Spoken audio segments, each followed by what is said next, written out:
Bonjour, ravi de vous accueillir pour les États généraux de la salle de bain 2023. Vous êtes très nombreux en ligne, mais aussi ici, dans notre studio à Paris. Soyez les bienvenus. Aujourd'hui, il sera question de salle de bain remarquable, avec un palmarès de produits et de réalisations exemplaires, voire même très innovantes. Nous verrons ça ensemble.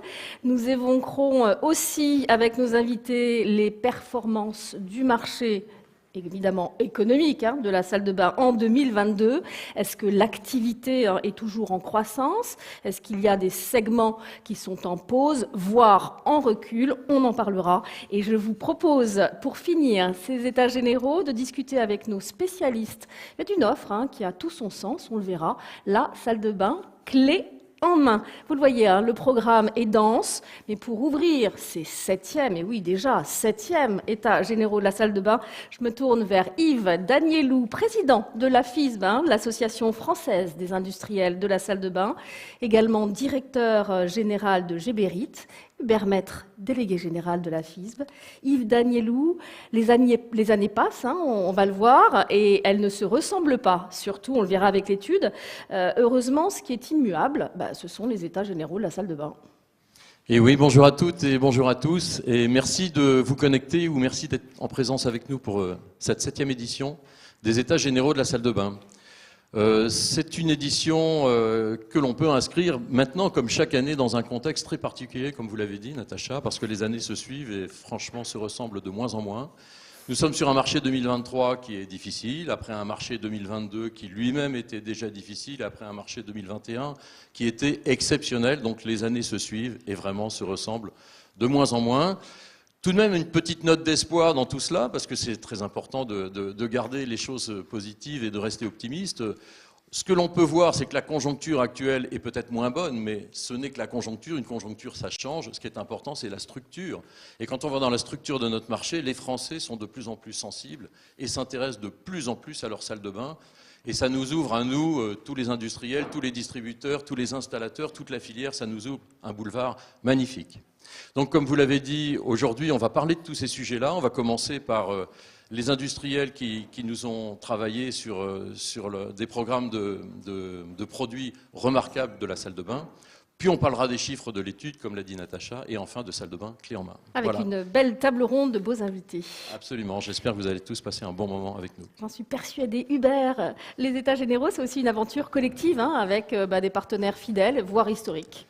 Bien sûr, alors les partenaires presse qui nous suivent depuis cette édition maintenant, même quand on était en présentiel uniquement, et donc voilà, ils nous accompagnent pour ces états généraux. On a évidemment les partenaires industriels, 6 organisations de fabricants. Tout le monde n'est pas aussi intéressé par la salle de bain que la FISB, mais malgré tout, tous ces partenaires ont une activité qui déborde sur la salle de bain, et donc elle participe depuis 7 ans maintenant. Voilà. On a aussi des nouveaux partenaires cette année qui sont le GSEC et les maîtres du bain pour les salles de bain clés en main. Ils participeront tout à l'heure à la table ronde. On a aussi, j'ai peur de les oublier, pardon, Pôle Action des architectes d'intérieur de l'Île-de-France, et puis Coedis, surtout, que je n'oublie pas, qui est la fusion de la FNAS et la FDME, donc nos partenaires distributeurs. Et on aura tout à l'heure le secrétaire général qui nous dira un mot à l'issue de l'étude de marché. Merci messieurs. Sans plus attendre, on va lever le suspense, place au palmarès des salles de bain remarquables 2022. Jingle.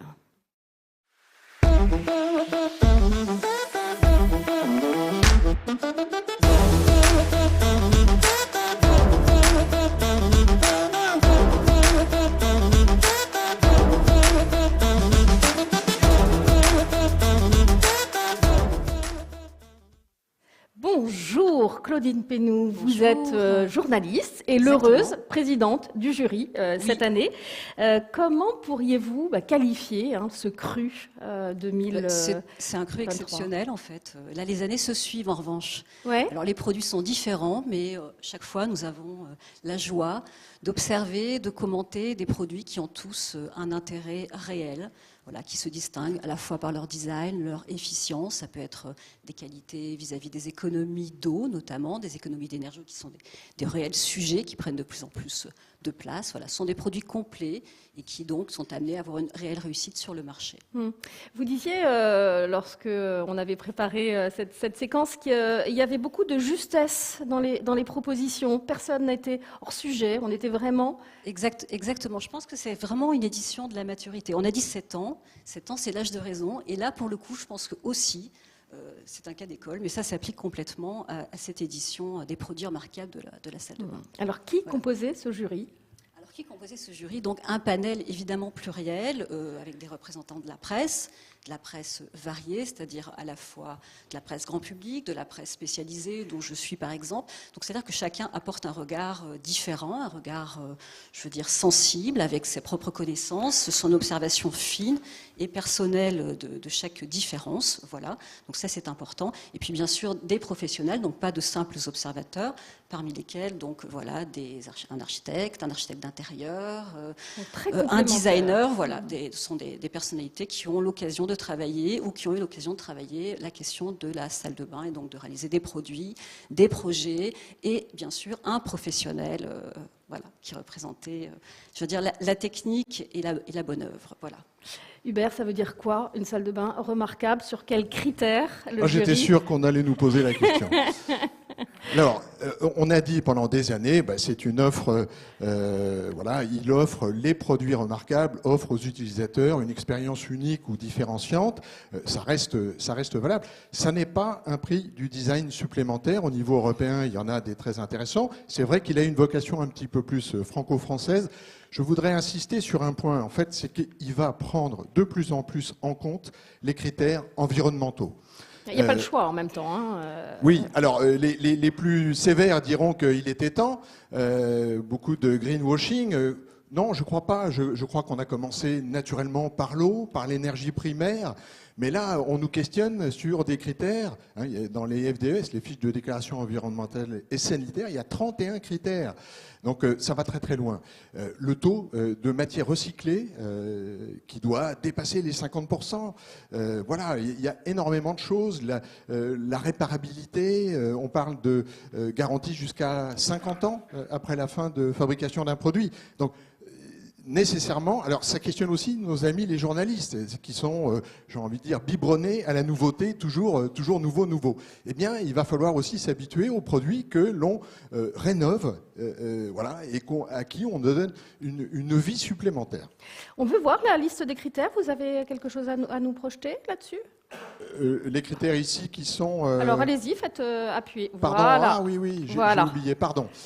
Présente un caractère singulier, innovant, pertinent et fonctionnel, existe à tous les niveaux de gamme et de services proposés. C'est très important de le rappeler à chaque fois. Il n'y a pas que des produits grand luxe qui sont récompensés. C'est souvent plus difficile dans des produits justement de premier prix, même si c'est pas le critère déterminant et le jury n'en tient pas forcément compte. Mais en tout cas, voilà, c'est un élément important. Et puis évidemment, il répond aux besoins et aux attentes des utilisateurs.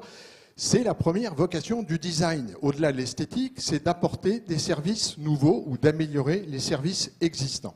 Et puis évidemment, il doit déjà être disponible sur le marché, ou susceptible de l'être dans les tout prochains mois. Évidemment. Allez, on lève le suspense. On va découvrir ce podium. Qui est sur la 3e marche de ce podium? On découvre le gagnant du trophée de bronze 2023 de la salle de bain remarquable. Suspense, attention. Qui remporte nous le voyons. Donc c'est la société Novellini.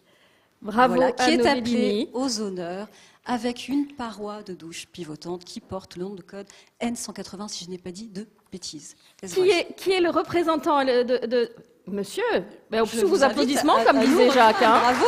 Venez. Bravo. Bravo pour cette récompense. Bravo.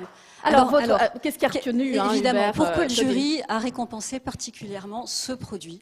Eh bien parce que c'est une paroi de douche d'une élégance absolue et derrière cette élégance se cache justement tout un dispositif parfaitement technique qui disparaît. Et ça, c'est la magie de la technologie quand elle est bien pensée, bien conçue.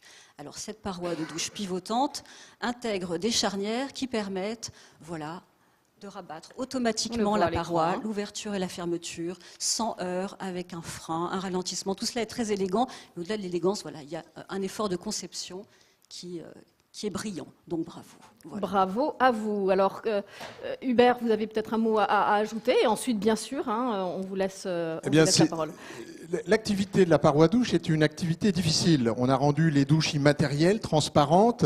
Voilà. Et là, voilà un exemple de travail très important sur la charnière qui est hydraulique. Elle permet d'ouvrir la porte dans les deux sens. Elle a un frein pour la bloquer parce qu'évidemment, elle se ferme toute seule et donc il faut qu'elle puisse rester fixe. L'aimantation vient par système qui sort un peu de son et vient se rencontrer, quel que soit le sens de l'ouverture. Parfaitement invisible, bien sûr. Pardon ? Les aimants étant parfaitement invisibles. Exactement, exactement. Ouais. Donc c'est vraiment un travail important d'innovation de la part du fabricant. Bravo.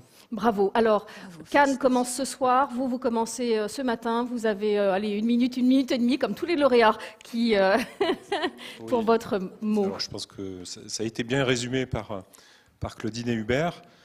Effectivement, alors d'abord, je suis très heureux et honoré de recevoir ce prix au nom de la Société Novellini pour d'ailleurs notre première participation à ce concours. Donc c'est un bon début, on visera bientôt un peu plus haut, argent et peut-être même un jour l'or. Tout le mérite en revient évidemment au R&D en Italie, puisque nous sommes une société italienne. Et je pense que c'est un produit qui allie vraiment à la fois le design et la technologie. Donc, comme vous l'avez indiqué, les charnières sont hydrauliques et le système est caché en fait complètement dans la charnière du bas, ce qui fait qu'au final, on a un produit tout à fait au design très épuré, à la fois robuste et avec un confort d'utilisation qui n'existait pas jusqu'à présent. Donc, c'est vrai que c'est difficile d'innover dans la paroi de douche. Ça fait longtemps que ça n'avait pas été fait, et donc je pense que voilà, je suis fier de recevoir ce prix. Bravo. Bravo. N'hésitez pas à vous présenter, votre nom, votre prénom. Vous êtes certains me connaissent déjà dans la salle, je pense. Mon nom, c'est Michel Perrier. Je travaille pour Novellini depuis 5 ans maintenant à la direction France. Merci beaucoup et encore un grand bravo, je vous en prie. Ah oui, pardon, mais oui, j'oublie la photo. La photo. Yves, je pense que ce serait bien. Alors, allez-y, approchez-vous. Voilà, on va se caler. Tous les lauréats auront droit à leur photo sans aucun problème. Vous avez remarqué que quand on prend une photo, le photographe sourit toujours, en fait.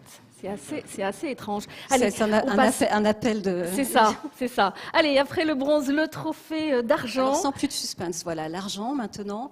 L'argent est décerné à la société Décotech Bravo. Est-ce que pour son votre agencement représentant. si particulier. Venez, monsieur, venez. Bien sûr. Bien Bravo. Claudine, qu'est-ce qui Voilà, vous a séduit? alors Décotech pour cet agencement si particulier qui se nomme Voyage. Voilà. Donc Tenez. ça, c'est tout un programme. Et qu'est-ce qui nous a séduit? Eh bien, c'est un produit vraiment différenciant qui s'inspire sans doute de l'univers de la salle de bain pour proposer un concept assez inédit de salle de bain mise en îlot. C'est-à-dire qu'on regroupe un certain nombre de fonctions autour du meuble. Donc c'est le meuble, puisque vous êtes fabricant de meubles, qui fédère un certain nombre de fonctionnalités, dont la douche. Et puis on y ajoute des annexes qui sont très intéressantes pour proposer un pôle complet, donc qui devient une sorte d'atoll de bien-être avec à la fois des accessoires, de l'éclairage, et puis peut-être un bureau, peut-être une coiffeuse. En tout cas, il y a une variété qui est proposée. Voilà, c'est un concept complet. Mais vous en parlerez sans doute mieux que moi. Non, justement, vous en parlez beaucoup mieux que moi. Je vous remercie d'ailleurs, Claudine. Je vais vous embaucher. N'hésitez pas à vous présenter avant Je d'avoir suis Laurent Debré, je suis président de Décotech. Oui, en effet, c'est le fruit de Décotech Studio, notre structure qui est dédiée aux architectes et décorateurs et architectes d'intérieur. C'est vraiment faire passer le meuble dans la douche et créer une atmosphère, décloisonner la salle de bain, que la salle de bain ne soit plus qu'un environnement fermé, mais apparaisse modulable, adaptable, un lieu de vie et de bien-être. Et en effet, comme vous l'avez dit, Claudine, et je vous remercie le jury aussi de nous avoir donné ce prix d'argent Demain, peut-être l'or aussi, on bataillera pour l'or. Parce que c'est vraiment le fruit de la recherche avec des designers, avec aussi des artisans d'art. Decotech Studio se veut apporter des solutions qui soient adaptables et qui permettent aussi à Decotech d'aller au-delà du meuble, et pas que seulement du beau meuble, mais aussi aller dans la douche et apporter des solutions complètes. Merci beaucoup à tous. Merci à vous, un grand bravo. La photo, je crois que il va falloir rester avec nous sur le plateau, Yves, pour cette photo qui va être prise. Donc, on a entendu un des mots-clés, Atoll, très joli mot, hein, Atoll, pour ce produit, design, et très bien. Alors, en revanche, je vais garder le micro. Bravo. Allez, le temps est venu de découvrir, évidemment, hein, le grand gagnant de ce palmarès. Il n'y a pas de roulement de tambour. Il n'y a pas. On peut. On peut. Allez. Celui qui décroche l'or, Madame la présidente du jury. C'est un produit brillant. Et pour être brillant, il faut s'appeler peut-être Solé. Et voilà. Et Bravo. être le grand œuvre de la société Nobili. Bravo, monsieur. Bravo. Avant de vous laisser la parole, mais qu'est-ce qui vous a séduit? Pourquoi cette médaille d'or? Encore une fois, quelque chose qui fait partie de l'ADN des produits remarquables et qui le distingue, c'est un produit qui ne ressemble à aucun autre. Et s'il ne ressemble à aucun autre, là encore, c'est parce qu'il y a de la technologie, il y a eu œuvre de recherche, et ça aboutit au développement d'une cartouche, cette fameuse cartouche qui s'appelle WEED, si je ne dis pas de bêtises. Elle permet de déporter la commande. Alors, elle n'est plus sur le côté, elle est intégrée directement sur le bec. C'est-à-dire que la manette et le corps ne font plus qu'un. Voilà. Donc, on a quelque chose de très épuré, original dans son fonctionnement et dans son design. Mais encore une fois, à l'intérieur de tout ça, la magie, de la technologie, de la recherche, du développement. Voilà. Donc, c'est ce qu'on a voulu récompenser, ce produit différenciant. Monsieur, allez-y, présentez-vous et surtout présentez votre produit. Merci au jury pour cette récompense.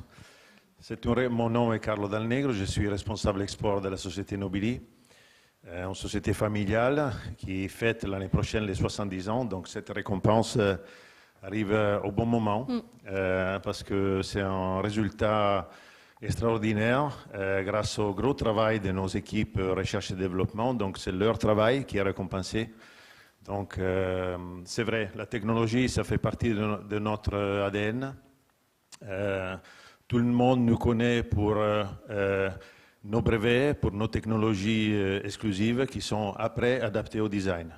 Donc ça, c'est primordial parce qu'un beau produit ne peut pas fonctionner s'il fonctionne bien. Voilà. Donc, c'est quelque chose qui est vraiment remarquable. Et donc, on est à la 7e édition et c'est la 3e fois qu'on est récompensé. Bravo. Donc ça, c'est le maximum de la récompense. Donc ça vous incite aussi à bien travailler pour arriver à ce résultat. Donc vous en avez parlé. Mais je crois que le gros travail qui est fait par nos équipes mérite vraiment cette récompense. Donc merci beaucoup. Merci à eux. Hubert, un petit mot? Allez-y, on va prendre la photo. C'est vraiment un design exclusif et là pour le coup on est vraiment dans l'innovation complète puisque la commande est juste au-dessus de l'usage de l'eau et on peut imaginer que sur des vasques à poser, vous n'avez pu aller chercher la commande derrière la vasque mais vous l'avez directement tout près du jet. Donc c'est si simple à dire et si difficile à faire. Exactement. Bravo au bureau d'études et aux designers pour cette réussite. Merci monsieur. Simplicité exemplaire. Bravo. Je vous laisse repartir. Allez, avant d'aborder les lauréats par catégorie, une catégorie à laquelle on ne va pas déroger et qui est la mention spéciale du jury. Oui, c'est un petit extra. Alors pourquoi cette catégorie déjà? Pourquoi cette catégorie? C'est parce que voilà, on a envie de souligner parfois dans un podium il n'y a que 3 marches, on rêverait d'en mettre une 4e. Eh bien voilà, on l'invente. C'est donc cette fameuse mention spéciale. Et cette mention spéciale va à la société Ambiance Bain pour une collection qui se prénomme Sumiko. Oh, magnifique. Bon, tout un programme. Bravo. Alors, qu'est-ce qu'on a aimé dans Sumiko, hein? Évidemment, je veux dire, ses finitions, sa palette de couleurs absolument délicieuse, et puis ce parti pris très fort, très maîtrisé du monochrome. C'est-à-dire qu'on a le meuble, ses flancs, ses façades, mais aussi la vasque, en harmonie totale. Évidemment, Ambiance Bain peut proposer au-delà du point d'eau un assortiment jusque dans la douche avec le receveur et les panneaux, mais ça c'est une autre histoire. Mais là vraiment sur la collection Sumiko, qui est une collection 100% meubles évidemment, on a reconnu qu'il y avait une idée très intéressante à exploiter. Voilà, en tout cas très fine, très Bravo. pertinente. Je vous laisse vous présenter. Alors merci beaucoup du coup pour le prix et pour les commentaires. Moi je suis Stéphane Ghirardello, donc je suis l'un des dirigeants de Ambiance Bain, société familiale. On a repris la société il y a 5 ans avec mon frère, qui a été créé par mon grand-père, donc il y a 65 ans. Et chez Ambiance Bain, on a 2 métiers vraiment. On a le métier du bois avec le fabricant de mobilier, mais on a également un métier du composite avec des produits qui sont avec une charge minérale comme la vasque qui est ici, avec laquelle généralement on fait des plombs vasques plutôt, et puis des douches effectivement, comme l'a dit, pour aller avec les meubles. Et là, on a choisi effectivement de faire du monochrome en alliant 3 tendances. La tendance d'une part de la vasque à poser, qu'on a choisi dans une même couleur. Et je dois dire d'ailleurs qu'on ne propose pas de blanc non plus, parce que chez Ambiance Bain, l'ADN, c'est aussi la couleur. Alors, combien il y a de coloris sur ce... Alors, il y a 8 coloris sur ce meuble-là, mais il n'y a pas de blanc. Donc ça, c'est une particularité dans une pièce qui est quand même très, très blanche de façon globale. Donc ça, c'est intéressant. On a également, au-delà de ça, le monochrome. Et ensuite, ce qu'on voit un peu sur le côté ici de l'image, on a une façade striée qui généralement est plutôt associée, en tout cas maintenant, les tendances arrivent plutôt avec du bois. Et nous, on a choisi de l'associer plutôt à des couleurs douces. Bravo, voilà. C'est très élégant. Donc bravo surtout aux équipes qui ont réalisé le produit. J'imagine. Merci. On va prendre la photo de ce prix spécial du jury. Yves Danielou. Et ensuite, je vous propose de passer aux 8 catégories qui ont été donc scrutées à la loupe par votre jury. Il y en a 8 heureux gagnants 8 encore. Heureux gagnants qui va l'emporter dans la catégorie meubles fonctionnels. Un roulement de tambour à nouveau. Dans la catégorie meubles fonctionnels, c'est la société Burgbad qui l'emporte. Voilà, avec une nouvelle collection qui s'appelle Acura. Bravo, on peut l'applaudir. Alors non, vous n'avez pas le droit de parler, vous. Merci beaucoup. Alors juste merci, c'est très bien. On va faire la photo pendant que peut-être Hubert, vous nous précisiez pendant la photo on peut continuer à parler. Qu'est-ce qu'on a aimé chez Acura? Eh bien, il y a 2 catégories pour les meubles comme pour les radiateurs.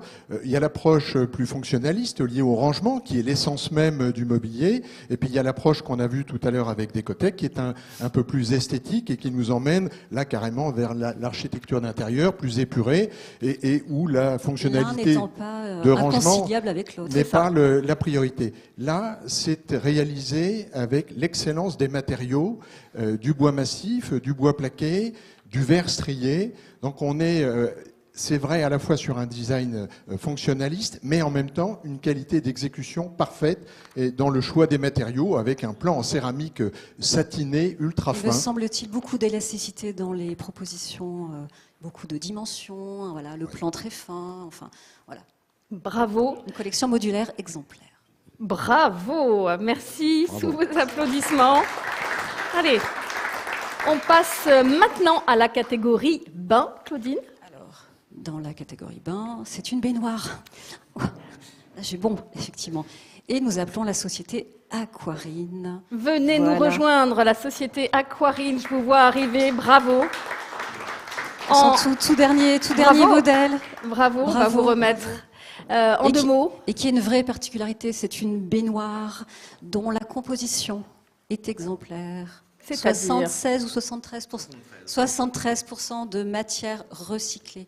Voilà. Donc pour une baignoire en acrylique de surcroît, travaillée en France, fabriquée en... voilà.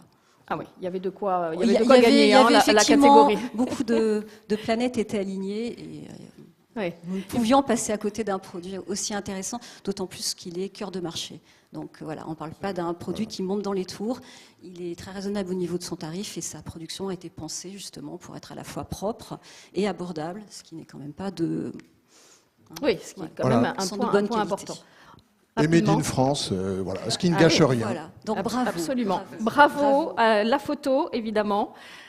Si monsieur veut petite place à la photo. Hubert, sur le principe d'avoir des matières comme ça, qui sont ressourcées, des matières ensuite une fin de vie pour chaque produit, c'est de plus en plus tendance. Ça, hein. Oui, oui. Ouais, c'est plus que de la tendance. Oui, c'est de la réglementation avec une obligation. Mais c'est vrai que on avait un regard un peu sceptique jusqu'alors. Et là, on est en train de changer d'univers. Et tout d'un coup, ça va vraiment devenir un élément essentiel de nos fabrications. Oui. Économie de matière, moi je le dis depuis un certain nombre d'années, puisque en développant des nouveaux produits précédemment, je voyais bien que la quantité de matière était importante. Ça va impacter la robinetterie, ça l'impacte déjà. Il y a beaucoup de solutions d'amaigrissement, mais le recyclage, le taux de produits recyclés dans un produit et recyclable si possible à l'infini est très important. Très important. Merci pour cette précision. Bravo, bravo encore. Allez, on passe à la catégorie toilette, WC. Claudine. Alors, dans la catégorie toilette, nous appelons la société Roca Bon, pour le WC lavant bienvenue. Insignia. Bienvenue et Inwash bravo. Insignia, voilà. Bravo à vous, monsieur. Alors, Tenez, voilà, tenez qu'est-ce qui votre nous a trophée. séduit avec ce produit? Alors, c'est une architecture qu'on connaît déjà, puisque c'est le fameux InWash, et cette particularité, donc InTank, d'inclure le réservoir à l'intérieur de la cuvette. Donc ça, je veux dire, il n'y a pas d'équivalent sur le marché.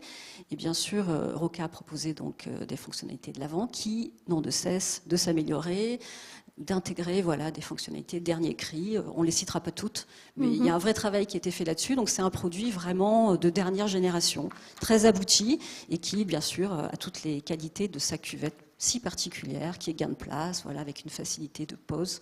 Enfin, c'est très important. Hubert, tu as des choses à rajouter? C'est un produit qui fait tout. Donc on va dépasser le temps qui nous est imparti, mais il fait tout. Il fait tout et tout est dit. Presque. Bravo. Vous êtes parfaite, Claudine, en présentation de produits. Moi, je crois que vous avez tous trouvé votre porte-parole. La photo, évidemment. Et ensuite, nous allons passer à la catégorie, bravo monsieur, eau chaude sanitaire. Il nous faut enchaîner. Voilà. Alors, sur l'eau chaude sanitaire, donc, la médaille est attribuée. Je te laisse la parole. Bravo Changer. Eh bien, c'est une famille que l'on suit depuis le début. Bravo. Elle a quand même droit à ces applaudissements, quand même. Bravo. Qui est l'idée de produire l'eau chaude le plus près possible de son point de puisage. En gros, dans la maison, à part un tout petit peu l'évier, le reste, c'est vraiment la salle de bain ou les salles de bain. Et donc, voilà, un produit remarquable qui associe pompe à chaleur et donc qui permet de limiter l'énergie nécessaire, voilà, et qui s'installe dans une pièce de type buanderie juste à côté, voilà. Donc, un produit remarquable et qui se met en lieu et place de l'existant. Pas de travaux additionnels. Avec un échange standard, si on a bien compris. Et c'est ça, tu as oublié, oui, c'est ça qui a séduit le jury. Oui, complètement. Ça a fini Évite d'emporter des coûts et des travaux. Et c'est assez bien, cette simplicité assez bien de pose, effectivement. Ouais. Bravo. C'était l'argument phare. Bravo. Merci Allez, à vous. vous avez droit aussi à votre photo sous vos applaudissements avant de passer. Merci beaucoup. Merci. On va passer maintenant à la catégorie collectivité. Alors, qu'est-ce qu'on juge là sur collectivité? Justement, on a regardé quelque chose qu'on ne regarde pas toujours sur ces gammes-là, avec un produit particulièrement design et qui met à l'honneur cette fois-ci la société Keuco. Bravo. Avec une gamme joliment nommée Access. Keuco. Est-ce qu'il y a un représentant? Bon, madame, venez nous rejoindre. Bravo. Bravo. Alors Access, c'est une gamme complète d'accessoires de sécurité pour la salle de bain, que ce soit tout type de salle de bain, public, privé, et qui a une particularité, hormis bien sûr son ingéniosité évidente, elle est complètement normée, mais elle est aussi très très designée. Et ce design est signé par le studio Porsche. Alors ça, pour nous, c'était une première, parce que de mémoire, c'est très fort. Proposer des produits d'accessibilité dont on a tendance parfois à dire qu'ils ne sont pas aussi beaux qu'on le souhaiterait. Et là, on fait intervenir un studio qui est réputé pour offrir de la qualité visuelle et bien sûr sans enlever la moindre qualité intrinsèque au produit, qui est normée. Je crois que la barre de relevage supporte jusqu'à 115 kg, et celle-ci a une particularité, c'est qu'elle se rabat complètement au mur et elle disparaît presque. Voilà. Voilà.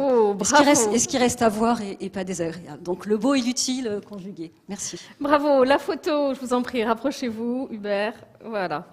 On va passer maintenant à la catégorie composants accessoires.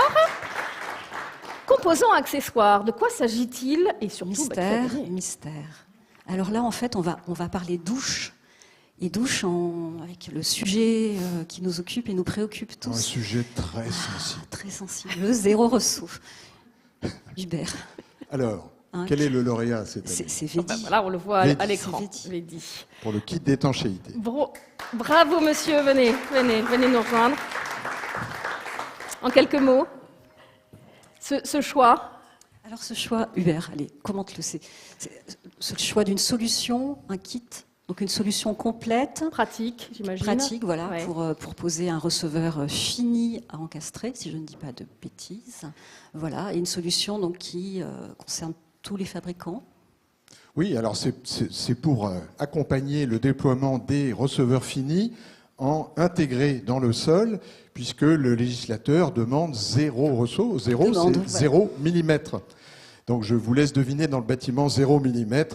Quand on touche à la chape et à la dalle, c'est un petit peu compliqué. Donc là, c'est une solution d'étanchéité, permettez-nous de dire maximaliste, puisque l'eau ne déborde pas systématiquement de l'espace douche, mais en tout cas, voilà, on va plus loin. Et Vedi est un acteur innovant et se positionne parmi les tout premiers sur ces solutions d'étanchéité pour accompagner les receveurs finis. C'est une solution de type qu'il y a autour des baignoires aujourd'hui et sous le carrelage, d'avoir une étanchéité qui remonte un peu sur le mur.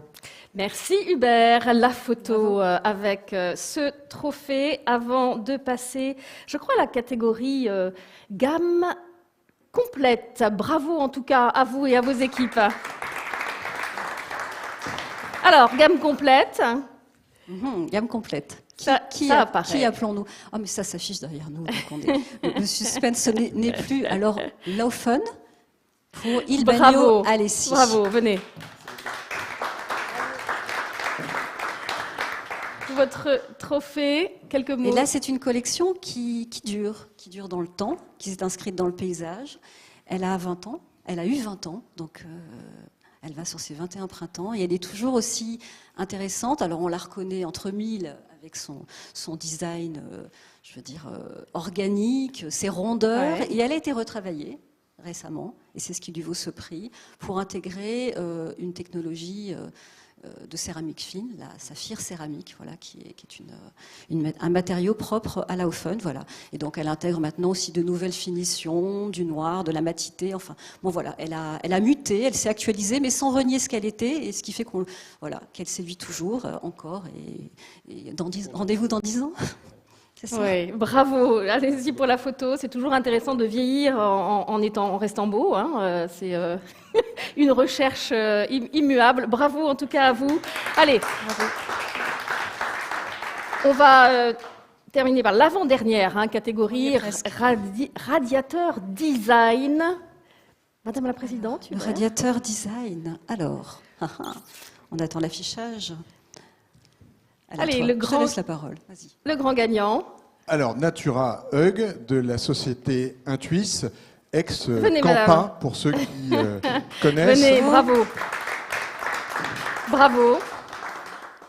Allez, rapidement. Et là, nous avons primé, hormis les qualités intrinsèques de cet excellent radiateur performant au niveau justement de son métier premier, son aspect esthétique avec cette.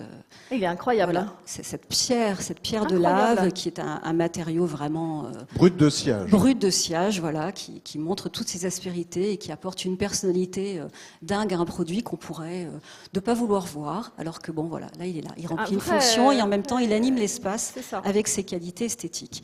Et ça, c'était un beau challenge de cumuler tout ça. Bravo. Approchez-vous pour la photo. Bravo. On peut vous applaudir. C'est très joli. C'est la deuxième fois que la société Intuis est récompensée pour un radiateur sèche-serviette. Superbe design. Ça devient un objet de tout intérêt. On termine avec la catégorie radiateur fonctionnel. C'est à vous. Eh ben, Alors là, on ça voit. affiche derrière nous, bien sûr. Alors c'est la société Finimetal qui remporte Venez. ce prix Bravo. pour le radiateur RASP. Bravo, madame. Bravo à vos équipes. Alors ce qui nous a intéressé, bien sûr, c'est la simplicité d'usage manifeste du produit, qui a vraiment une structure en échelle très, très régulière, avec des sections plates. Tu en parles mieux que moi, je crois. Oui, Voilà. c'est Enfin, fort, c'est oui. c'est un bel ouvrage, encore une fois, et pratique d'utilisation. Voilà, on voit bien une large surface pour déposer le linge de toilette au sortir de la douche ou du Ouais. bain, donc c'est parfait. Voilà. Ouais, avec un design qui est épuré, comme c'est écrit, qui a aussi tout son sens. Hein. Oui, Bravo, la photo. Rapprochez-vous, je vous en prie. Bravo pour ce dernière catégorie. Merci à tous les lauréats. Bravo. Merci. Alors, on vous retrouvera, si vous le voulez bien, à la fin de ces séquences pour une photo de famille. Volontiers pour la photo de famille. En attendant, place à un autre temps fort de ces états généraux. Évidemment, vous l'attendez, l'étude de marché 2022 de la salle de bain. Et c'est maintenant qu'on en parle. Jingle.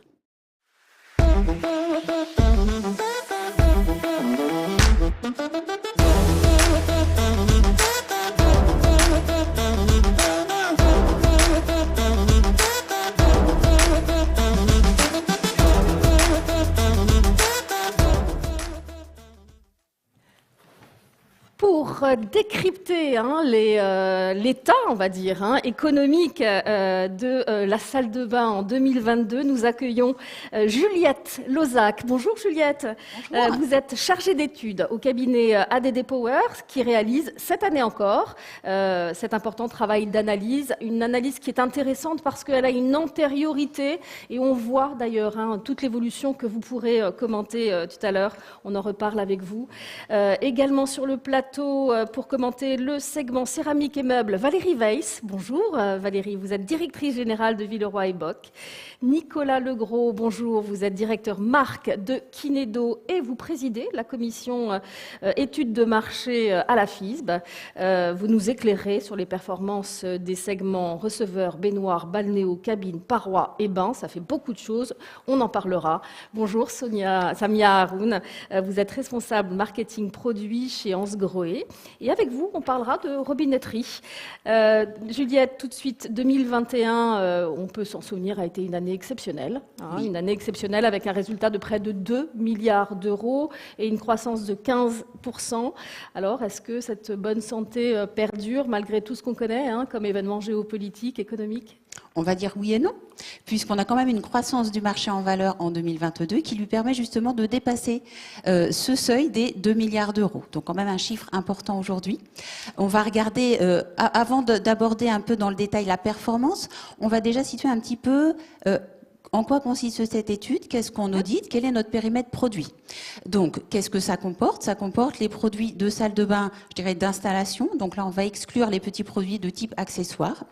On va avoir en termes de valeur, sur la base de ces 2 milliards, on a un gros tiers constitué par la robinetterie. Ensuite, on a tout l'espace douche, l'espace bain et les meubles. Voici les grands segments sur lesquels on va revenir ensuite avec nos intervenants. Donc, comme je vous le disais, on a effectivement quand même un marché qui reste en croissance en 2022 malgré un contexte un peu difficile sur lequel je vais revenir. Pour donner un peu les grands chiffres et prendre effectivement un petit peu de recul et revenir à partir de notre année 2019. C'est une année de référence. Année de référence. Avant le Covid. Tout à fait. Là tout où à fait. la vie allait bien et tout était normal. Exact. Donc on voit clairement sur ces diapos qu'effectivement on a eu un gros boom du marché en 2021 suite à la baisse de 2020. Et que 2022 s'inscrit un petit peu dans une tendance plus modérée. Donc en valeur, on a cette fameuse croissance de plus 1,4. En revanche, en volume, on voit qu'on a une baisse par rapport à 2021. Mais ce qui est important, et je pense qu'il faut retenir, c'est que par rapport à cette fameuse année de référence, on reste en croissance non seulement en valeur, puisqu'on va voir qu'il y a un effet inflation, mais également en volume. Ce qui veut dire qu'en termes de demande, que ce soit au niveau des particuliers ou des professionnels, on reste au-dessus et on reste, comme le disait Yves Daniel au départ, sur quand même une envie de salle de bain de la part des Français et une tendance à privilégier cette pièce de la maison. Donc, pour rentrer un petit peu dans le détail des éléments qui expliquent... Voilà, comment expliquer ce ralentissement, voilà. en fait, hein, qui est d'ailleurs, je crois, est commun à d'autres secteurs. Tout à fait. Il n'y a pas que la salle de bain. Exact. Dans la consommation générale et le bâtiment en particulier, on a ce ralentissement.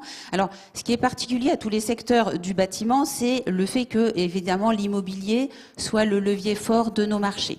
Et en ce qui concerne l'immobilier, effectivement, on a eu quand même des tendances qui ont été assez marquantes, aussi bien dans l'immobilier ancien, avec une baisse des transactions dans l'ancien tout au long de 2022. Donc là, on va toucher les marchés de la rénovation. On a atteint des pics fin 2021 et là, on est en décrue qui se poursuit. Sur l'immobilier neuf, même tendance. On a eu une baisse quand même assez sensible des mises en chantier tout au long de 2022. Donc là, on touche l'installation neuve. Indépendamment de ces questions de l'immobilier, on a aussi des Français qui étaient un peu plus timorés dans leurs achats, et en particulier sur les achats plus importants, plus impactants, plus engageants, comme ceux qui touchent à la rénovation de leur logement. Si on regarde par exemple ce que nous donne l'INSEE sur la confiance des ménages, et en particulier vous avez dans la courbe du dessous une sous-composante très intéressante qui est l'opportunité de faire des achats importants. On voit que ça se dégrade vraiment nettement au cours de 2022. Je ne reviens pas sur les détails du pourquoi. Ça a été assez largement commenté dans la presse. Dernier élément de conjoncture, mais qui est lié aussi à ce ralentissement de la demande, l'effet inflation que l'on constate partout, mais également sur nos marchés, qui n'est pas facile à je dirais, mesurer. Un chiffre qu'on peut donner comme élément un peu de référence, qui est produit par INOA, c'est l'écart valeur-volume des évolutions 2022. Donc là, il s'agit de chiffres des industriels, de vente aux distributeurs à hauteur de 9 points d'écart entre valeur et volume, ce qui est quand même très important et vient freiner évidemment la demande. INOA, c'est le bricolage, hein, l'univers bricolage, décoration, Tout à fait. C'est la fédération. Et on continue avec effectivement les tendances. Hein. Tout à fait. Donc ce fameux plus 1,4 en valeur se décompose de manière assez contrastée et on voit qu'en valeur, on a quand même deux polarités. On a des segments qui sont en croissance valeur sur 2022 par rapport à 2021, la robinetterie, les portes et parois de douche et les meubles. Et en revanche, on a un pôle qui est davantage en régression, les autres produits, alors qu'en volume, vous le voyez, par rapport encore à 2021, on est vraiment sur, je dirais, une baisse volume de quasiment tous les segments. Quand on se compare à nouveau, petite gymnastique mentale à 2019, on retrouve cette même polarité entre les segments qui sont à la hausse, que ce soit en valeur ou en volume, et les segments qui sont davantage en retrait. Et nos spécialistes marchés vont nous expliquer un petit peu ce détail juste après. Juste pour boucler sur la partie générale, transversale, et aborder la question de la distribution. Pour donner les grandes lignes, on a un marché qui se répartit en gros en 2 tiers, 1 tiers. 2 tiers de la valeur sur le marché de la distribution pro, 1 tiers sur le grand public qui se redécompose en grand public physique et grand public online. En termes de dynamique, c'est le online qui continue encore en 2022 à vraiment récupérer des parts de marché par rapport à la distribution physique. C'est important, hein, ces gains de parts de marché sur le Ça online. commence à être important.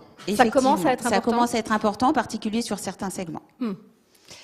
Et en termes, pour terminer, de marques, on a une distinction que l'on fait bien évidemment entre les marques nationales et les marques distributeurs.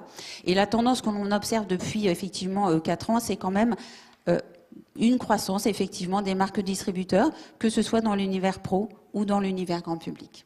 On va zoomer maintenant sur le segment céramique. Avant de vous passer la parole, Valérie Weiss, juste Julia, dressez-nous le tableau d'ensemble. Bien sûr. Donc on a environ 21% du marché, un peu plus de 400 millions d'euros, et c'est un segment effectivement. Alors on va rapidement rentrer dans le détail parce qu'il est composé de beaucoup de produits très hétérogènes. En fait, la principale disparité en fait de cette catégorie-là, c'est tout d'abord la plus grosse catégorie va concerner les cuvettes et tout ce qui est l'ensemble AVC, et en plus on intègre la partie bâti support qui est nécessairement complémentaire à cette partie cuvette. Donc là vous avez la répartition en tout cas par valeur, et là en fait je souhaitais vous donner la répartition en fait en termes de réseau de distribution. Donc en fait 3/4 en fait du volume du coût réalisé et de la valeur de ces pièces céramiques est généré par, de ce fait, tout ce qui va être le réseau professionnel, et de ce fait, du coup, 26% va être réalisé par le réseau grand public. Et la distinction en fait que l'on va constater en fait dans ces deux types de réseaux, c'est que le réseau pro va de ce fait en fait plutôt proposer des marques nationales à hauteur de 80%, alors que le réseau du coup grand public va privilégier tout ce qui va être marque de distributeur. Également, par rapport à un point donc, soulevé tout à l'heure, les ventes en ligne ont représenté l'an dernier un plus 20%, alors qu'ils étaient déjà à plus 200% par rapport à l'an dernier. Donc les pièces céramiques, ça paraît lourd et imposant, mais néanmoins, ce sont des produits qui se vendent peut-être de mieux en mieux effectivement en ligne. Et également, un point que je souhaiterais souligner, c'est la typologie du coup par produit, en faisant le focus donc tout d'abord sur la catégorie lavabo, là, comme vous l'avez à l'écran. Donc là, on constate la catégorie lavabo donc, qui décroît d'année en année, mais de l'autre côté, on voit la catégorie vasque et plan donc, qui vont progresser. Donc ça fait appel également du coup à un nouvel type de design et d'assortiment que l'on va observer dans la salle de bain, puisque donc voilà, les lavabos et la colonne sont un peu plus datés. Et ce qu'on constate également, donc c'est que néanmoins donc toutes ces catégories de produits donc sont en décroissance par rapport à l'an dernier, mais il faut relativiser par rapport en tout cas à 2019. Et une autre catégorie sur laquelle je souhaiterais faire un focus, donc c'est la catégorie donc des WC. Donc les WC sur pied représentent toujours environ 70% de notre marché français. Donc c'est vraiment typiquement français cette spécificité-là. Et là, on peut constater en fait que donc par rapport à 2019, donc toutes les catégories sont en baisse. Par contre, par rapport à 2021, il y a donc une catégorie donc qui va tirer du coup son épingle juste avec les bâtis supports, avec un petit plus 5%. Et les meubles dans tout ça? Alors, dans les grandes lignes, les meubles, segment qui quand même s'en est très bien tiré par rapport aux autres en 2022. Hein, la meilleure progression. Exactement. Donc là, de ce fait, donc là, on a une répartition juste par rapport à montée et non montée. Donc principalement, le coût de notre profession, c'est les meubles montés qui vont être privilégiés. Et là, en termes de distribution, donc le réseau pro va représenter 45% et le réseau grand public, donc 55% en fait de la répartition de ces meubles-là. Et donc là, on constate en fait une croissance de la vente des meubles, en tout cas, dans tout ce qui va être le réseau des particuliers. Et en termes de marques, le réseau professionnel, du coup, ne va proposer quasiment que des marques nationales à hauteur de 87%. Et donc là, en fait, on constate juste quand même une croissance de la MDD de ce fait dans ce réseau professionnel, alors qu'à contrario, on constate en fait une hausse des marques nationales dans la partie, du coup, grand public. Donc, Juliette, la hausse des MDD, c'est dans presque tous les secteurs. L'agroalimentaire connaît très bien. L'agroalimentaire, c'était vraiment une première vague bien avant, qui est arrivée à maturité il y a déjà quelques années. Et sur les marchés non alimentaires, c'est venu un petit peu plus tard. Après. Mais là, je pense qu'on arrive effectivement, peut-être, est-ce qu'on arrive à un plateau? Je ne sais pas. Oui, à un plafond. On passe aux douches et baignoires avec vous, Nicolas Legros. Un mot peut-être avant, Juliette, un mot d'ensemble sur cette... Oui, donc ça comprend, voilà, ça comprend plusieurs éléments. Je dirais que sur l'ensemble du pôle de se laver, on a tout ce qui est baignoire, tout ce qui est douche, elle-même décomposée en receveurs, cabines, portes et parois. Donc un marché assez complexe au sein duquel il y a des transferts d'un type de produit à un autre. Nicolas. Oui, alors sur les receveurs, en fait, on ne va pas avoir la même tendance que sur les parois. Donc c'est assez compliqué en fait de faire des extrapolations par rapport au marché global de l'espace douche. Néanmoins, sur les receveurs, effectivement, on note une baisse en valeur, mais qui est encore plus marquée en volume, puisqu'on est à moins 12, effectivement, on l'a vu tout à l'heure, en moins 12 par rapport à 2021, et on est à moins 14 par rapport à 2019. Néanmoins, la répartition reste assez homogène entre céramique et matériaux de synthèse. On a un effet mix un peu plus à l'avantage du matériau de synthèse qui a un prix moyen de vente plus élevé, ce qui fait que je dirais que la chute est mieux contenue en valeur. À cela, on additionne aussi l'effet, on va dire, inflation. On a une répartition de la distribution qui reste stable, avec toujours 2/3 en fait, des volumes qui viennent du réseau négoce. Et en termes de marque nationale, même si on sait que 82% des volumes sont vendus en réseau grossiste, on a quand même une représentation de la GSB qui a fortement augmenté, notamment au niveau des marques nationales, puisqu'on a une progression en fait, de 13 points de part de marché des marques nationales au niveau du réseau GSB. C'est important quand même. Ça représente en fait 70% de la valeur. Oui, c'est important. On continue avec les autres sous-segments. Alors, vous êtes également spécialiste de la baignoire. Alors, de là où les baignoires, puisque baignoires. voilà, il y a bien deux marchés bien distincts, la baignoire nue et la baignoire balnéo. On est sur deux marchés très différents en termes de volume. Sur le marché de la baignoire nue, on est environ aux alentours de 500 000 pièces, 52 millions de chiffre d'affaires. Un marché en valeur qui baisse légèrement à moins 4. On a une baisse des volumes assez forte en fait en réseau grossiste. Et en termes de répartition distribution, on a ce même effet où la GSB va prendre de la valeur, notamment par le biais des marques nationales. Alors la balnéo, j'avais eu la chance d'annoncer une hausse il y a quelques années, il y a 2 ans. Voilà, je pense que ça, malheureusement, ça ne sera plus une habitude. Malheureusement, le marché de la balnéo rechute. Je dirais que la parenthèse un peu enchantée du Covid avec le... Enfin, c'est une manière de s'exprimer. Oui. En tout cas, pour la balnéo, on sait que les gens sont revenus à des solutions bien-être. Voilà, c'était juste une parenthèse, puisque là, on baisse fortement, on descend sous les 7000 pièces. On a toujours quand même en valeur une progression liée à un effet mix, un effet aussi marque nationale et un effet distribution. Néanmoins, malheureusement, le marché est plutôt en chute. En volume, on baisse de quoi? De moins de 20%, c'est ça? On est aux alentours, oui, voilà, en moyenne, on est aux alentours de moins 20%. D'accord. Effectivement. Okay. Et ça se confirme malheureusement sur les tendances du dernier trimestre. Parfait. On passe, je crois, maintenant aux cabines, me semble-t-il. Alors, les cabines... Je vous en prie. Alors, les cabines de douche, c'est un peu particulier puisque, effectivement, j'en avais parlé l'année dernière, on a eu le dispositif Action Logement qui a fortement boosté en fait ce marché-là en 2021 et qui a eu aussi l'effet jusqu'en 2022 puisque le dispositif s'est arrêté courant 2022. Néanmoins, le dernier semestre 2022 et la tendance actuelle n'annoncent pas de bonnes nouvelles. On va revenir sur un marché effectivement qui était en légère baisse depuis des années dû au fait que il y a moins en moins d'acteurs et les gens vont aussi plus sur des solutions à composer du type paroi plus receveur. Voilà. Justement, les parois représentent la meilleure progression en 2022, avec 6% en valeur. Alors ça, sur ce segment. Voilà, exactement. C'est une bonne nouvelle. C'est une bonne nouvelle. Ouais. Le marché de la paroi plus par bain, on est sur 2 millions de pièces. On est effectivement sur un marché qui représente 370 millions d'euros. C'est un gros marché, c'est 18% du marché global de la salle de bain. Excepté 2020, qui était une année particulière, effectivement, c'est un marché qui progresse depuis des années. On a un mix stable. Alors, on nous pose souvent la question, c'est vrai que c'est compliqué pour nous, au niveau surtout pour Juliette, de faire une étude sur le type de produit proposé, mais on est toujours sur 1 tiers espace ouvert, du type solo walking, 2 tiers espace fermé, donc, et 10% vient des pare-bains. Voilà. Et alors, on a toujours cet effet ciseau dont je parle depuis maintenant quelques années, c'est-à-dire que les marques nationales prennent de la part de marché en réseau grand public, et à l'inverse, les marques distributeurs sont de plus en plus développées en réseau négoce. Voilà, donc on a un effet de croisement, entre, ouais. voilà. qui était déjà existant depuis. On note depuis quelques années, effectivement. Depuis quelques années.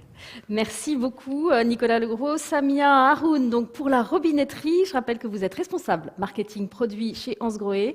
L'année passée, la croissance de ce segment en robinetterie était excellente, avec de mémoire plus 33, je crois, %. Qu'est-ce qu'il en est Alors, comme vous l'avez dit en introduction, effectivement, les années passent, mais ne se ressemblent pas. Donc, la robinetterie représente plus d'un tiers du poids de la salle de bain totale, donc soit plus de 670 millions d'euros. Cette année, une croissance de plus 2%, donc une croissance assez stable, mais qui masque néanmoins un net recul en volume, donc qui peut être expliqué par 2 facteurs principaux. Le premier étant le ralentissement de la construction des logements neufs, donc moins 3,7% sur l'année 2022, du fait de l'inflation qui met effectivement en péril la rentabilité des projets pour les maîtres d'œuvre. Autre facteur explicatif qu'on peut mettre en avant, c'est effectivement la baisse de la rénovation chez les ménages. Donc effectivement, un effet d'entraînement en fait. La frilosité des ménages face à cette inflation, où on déclare que 2 tiers des Français se disent préoccupés par l'inflation et préfèrent ralentir leurs investissements Ceci combiné à la forte communication qu'il y a eu sur la rénovation énergétique, orientant les investissements sur les pompes à chaleur fonctionnant à l'électricité pour profiter du bouclier tarifaire. Donc, pour ce qui est du split sur le segment robinetterie, la catégorie se divise en parts égales entre univers robinetterie et univers hydrothérapie. En valeur, cela représente 40% respectivement pour les deux univers produits, laissant derrière la robinetterie cuisine à 16%. Côté hydrothérapie, le chiffre est clairement tiré par les colonnes de douche apparentes, donc qui reste le produit à plus forte valeur ajoutée dans la salle de bain pour l'univers de l'hydrothérapie. Pour ce qui est des facteurs d'explication concernant la cuisine, en cuisine, ça s'explique tout simplement, ce si faible ratio par rapport à la robinetterie salle de bain, ça s'explique tout simplement par la configuration d'installation. Dans une salle de bain, on équipe à minima 2 points d'eau, le lavabo et la douche, quand en cuisine, on n'en équipe qu'un seul. Pour ce qui est des tendances, donc depuis ces 10 dernières années, de manière générale, on note clairement une tendance pour les économies. Les économies dans tous les sens du terme. D'abord, les économies en eau et en énergie, dans un contexte de développement où les questions de développement durable sont de plus en plus présentes et font l'actualité. Seule exception reste le mélangeur dans la robinetterie. Donc le mélangeur qui reste dans quelques palaces qui ont besoin qui recherchent le luxe un peu traditionnel à la française. On voit néanmoins un déclin des mélangeurs au profit de la catégorie mitigeur mécanique, donc qui confirme sa place dominante dans l'univers de la robinetterie. Puis un boost côté robinetterie thermostatique, donc qui continue de croître dans un contexte effectivement de prise de conscience écologique et où l'impact du choix de la robinetterie au final détermine un impact environnemental effectivement dans la salle de bain. Économie également côté budgétaire. On note ici un clair recul des colonnes de douche au profit des équipements de douche plus accessibles, donc les barres de douche, les sets de douche, représentés ici dans la catégorie équipement douche dont flexible. Merci beaucoup Juliette. Est-ce que le début 2023 est sur la même tendance que 2022 ? Alors, on aimerait, mais c'est pas tout à fait le cas pour les premiers chiffres dont on peut disposer. On sent quand même, et dans différents secteurs du bâtiment, quand même un petit décrochage par rapport à 2022. Qu'est-ce que ça veut dire un petit décrochage ? Je peux pas vous donner pour l'instant les chiffres, mais par exemple sur l'indicateur, le baromètre CAPEB, donc là on parle effectivement côté installation, on a quand même une rupture par rapport à 2022. On retrouve ça également dans le secteur de bricolage, de manière pas forcément très marquée, mais je voudrais revenir juste sur les fameux indicateurs de conjoncture que j'ai détaillés avant pour voir dans quelle mesure on peut aussi les utiliser de manière un peu prédictive. Sur le secteur du bâtiment, je disais que l'immobilier est le levier principal, ça reste vrai, mais ce sont des indicateurs avancés. Puisque quand vous avez une transaction immobilière aujourd'hui, ça alimente ce qu'on appelle un réservoir de projets qui va se décanter sur les mois et les années à venir. Donc c'est très important parce que le fait qu'on ait eu une décrue en 2022 veut dire que, je ne voudrais pas être négative, mais il faut quand même être conscient du fait que cette source d'alimentation de projets a tendance à diminuer. Même chose avec le marché du neuf, une baisse d'autorisation de mise en chantier va se traduire avec plusieurs mois de retard. Donc, ces éléments-là sont quand même effectivement des éléments un petit peu d'alerte, tout en nuançant aussi avec le fait que, comme on l'a vu, la salle de bain, de manière générale, reste quand même un des projets coup de cœur des Français en termes de rénovation. Ouais, on va en parler d'ailleurs avec des professionnels qui viendront nous rejoindre. Donc, une année 2023... un peu difficile, on le dit dans tous les secteurs, il ne faut pas être naïf là-dessus. L'étude sera enrichie grâce à de nouvelles données qui vont être fournies par Coedis. Vous vouliez rajouter autre chose ? Non ? De toute façon, on verra vos coordonnées. D'ailleurs, je crois qu'on peut maintenant les voir si vous souhaitez avoir plus de détails. Donc cette étude va être enrichie par des données fournies par Coedis, c'est la fédération professionnels des distributeurs d'équipements et solutions électriques, génie climatique et sanitaire. Et Roland Mongin, venez nous rejoindre, délégué général, venez nous rejoindre sur le plateau pour nous dire un mot. Bonjour monsieur. Bonjour à tous, merci beaucoup pour votre invitation. Alors, comment vous allez enrichir cette étude qui est déjà très riche, hein? Merci déjà, Juliette. Je dois dire que c'est très intéressant, parce que votre étude est très intéressante, et ce que j'entends correspond aussi aux analyses que nous avons. Comment nous allons l'enrichir? C'est que très simplement, donc, comme l'a dit tout à l'heure Hubert, quand même, Coedis, c'est le rapprochement de 2 fédérations, matériel électrique, génie climatique, sanitaire, chauffage, plomberie. Et nous avons refait le premier gros travail qui a été effectué, c'est de faire une nomenclature Coedis. Et cette nomenclature Coedis est terminée, enfin, ça a été très long, et qui reprend, je dirais, les évolutions des marchés, des produits, etc. Donc c'était déjà la première base. Grâce à cette base, nous allons lancer donc des enquêtes qui vont bien évidemment correspondre au marché, correspondant aux produits, et nous allons pouvoir venir enrichir votre enquête grâce à cette nomenclature. Et vous avez un panel, j'imagine, assez conséquent pour alimenter ces questionnaires et interroger? C'est très simple, c'est que Coedis, c'est aujourd'hui 380 adhérents, c'est 4000 points de vente, c'est à peu près 1000 showrooms. Donc, bien évidemment, pour le domaine de la distribution professionnelle, nous avons quelques indicateurs qui pourront servir. Ouais. Merci, c'est extrêmement important, hein, ces données pour les professionnels, vous l'avez dit, hein, Juliette, pour avancer, pour naviguer. Hein. Vous êtes d'accord avec moi, Valérie Weiss, hein, en tant qu'industriel, en tant que fabricant, on a besoin de ces données. En tout cas, merci beaucoup à vous, merci Juliette, merci à nos invités d'avoir décrypté le marché de la salle de bain en 2022. Place à la discussion avec notre table ronde. Jingle, merci.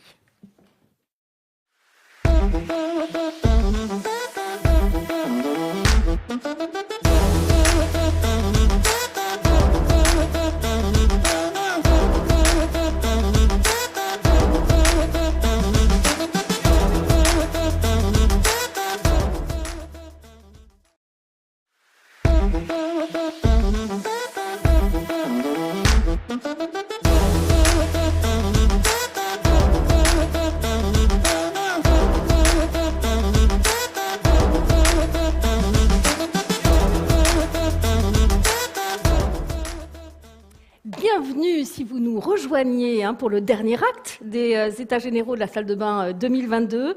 Si aujourd'hui, il est facile de s'adresser à un cuisiniste, il est un peu moins facile de trouver des professionnels de la salle de bain qui nous donnent, qui vont coordonner l'ensemble des travaux et apporter une solution clé en main. Et pourtant, la demande est extrêmement forte. C'est ce qu'on va voir avec nos invités. Bonjour Corinne Solé-Terrieux. Vous êtes conseillère en stratégie et développement B2C au GSEC. Vous nous expliquerez ce qu'est le GSEC. Vous êtes également responsable de l'animation de la marque Les Maîtres du Bain. Pascal Caillé, bonjour. Vous dirigez l'entreprise Blanchet à Clermont-Ferrand et vous portez la marque Les Maîtres du Bain, tout comme vous, Franck Pajot. Vous êtes à la tête de l'entreprise Pajot Chénéchaud, installateur au Sable d'Olonne et administrateur du GSEC. Le GSEC, Corinne, qu'est-ce que c'est et en quoi ça consiste ? Alors, le GSEC est un GIE, donc un groupement d'intérêt économique, qui regroupe aujourd'hui plus de 440 entreprises réparties sur l'ensemble du territoire national, qui sont des spécialistes en génie électrique, génie climatique, mais également dans le domaine du sanitaire, que ce soit sur la partie bâtiment, secteur bâtiment, comme au niveau de l'habitat. Le GSEC existe depuis maintenant 53 ans et il permet aux dirigeants de ces entreprises finalement de ne plus être seuls à la barre de leur entreprise, mais au contraire d'avoir une structure, une organisation dans laquelle ils peuvent échanger entre pairs, partager leurs expériences, mais aussi être accompagnés au quotidien dans leurs problématiques qui peuvent être diverses et à 360 degrés de l'organisation de l'entreprise. Et pour ce faire, le GSEC a créé sa propre académie qui regroupe et qui met à la disposition des dirigeants, mais également de leurs collaborateurs, un certain nombre d'experts. Alors nous avons au sein de l'Académie du GSEC des juristes, mais également des spécialistes en ressources humaines, en technique, en commerce. Nous avons également des spécialistes de l'informatique, la sécurité informatique, la digitalisation des entreprises, etc.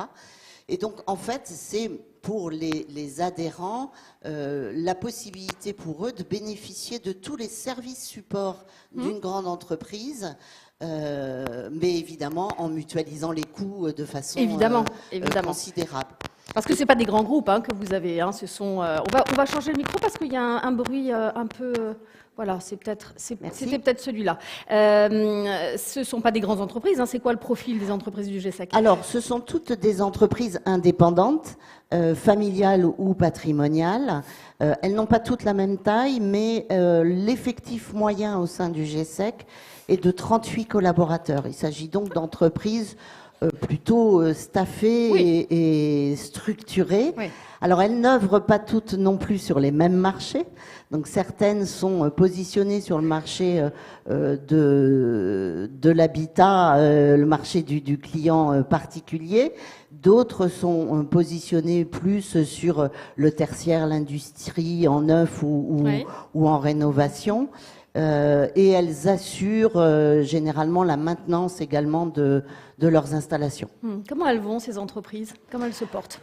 Elles vont bien. Elles vont bien, mais au sein du GSEC aussi, si vous voulez, au-delà de répondre aux problématiques des adhérents au quotidien, on a vraiment à cœur aussi de travailler sur les grands enjeux et les transitions de demain.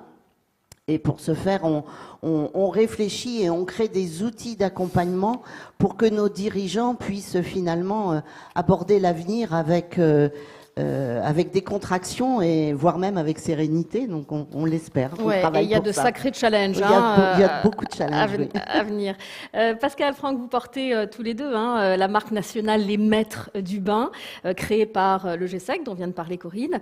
Vous êtes administrateur, vous, Franck Pajot. C'est quoi cette marque? Vous pouvez nous décrire rapidement. C'est pour rechercher la visibilité, c'est ça le but? C'est avant tout aussi une caisse à outils, comme l'expliquait Corinne, c'est-à-dire que dans notre quotidien, on doit être un petit peu couteau suisse. Depuis, beaucoup de choses se sont accélérées, notamment en termes de digitalisation aussi. Et là, les Maîtres du Bain nous aident à être représentatifs, nous aident aussi à nous regrouper parce qu'on a beaucoup de problématiques. Donc on partage entre pairs, on partage les bonnes expériences. C'est un club, entre guillemets, c'est ça? Avec une marque qui est visible du consommateur. Il y a un logo. C'est à destination principalement du particulier. On défend aussi l'activité clé en main. Donc le GSEC, à travers les Maîtres du Bain, nous met en relation avec des partenaires. Ça nous aide également sur la formation, que ce soit technique, que ce soit architecturale et surtout commerciale, parce que c'est un discours un peu plus particulier. On nous aide aussi à mettre en place une méthode de vente adaptée aussi, à former nos collaborateurs qui arrivent d'univers différents.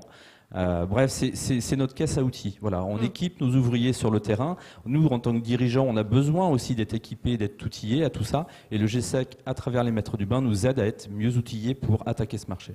Et vous animez, je crois, Corinne, ce réseau des adhérents, des Maîtres du Bain. Oui, absolument. Donc, effectivement, on accompagne les dirigeants et leurs collaborateurs.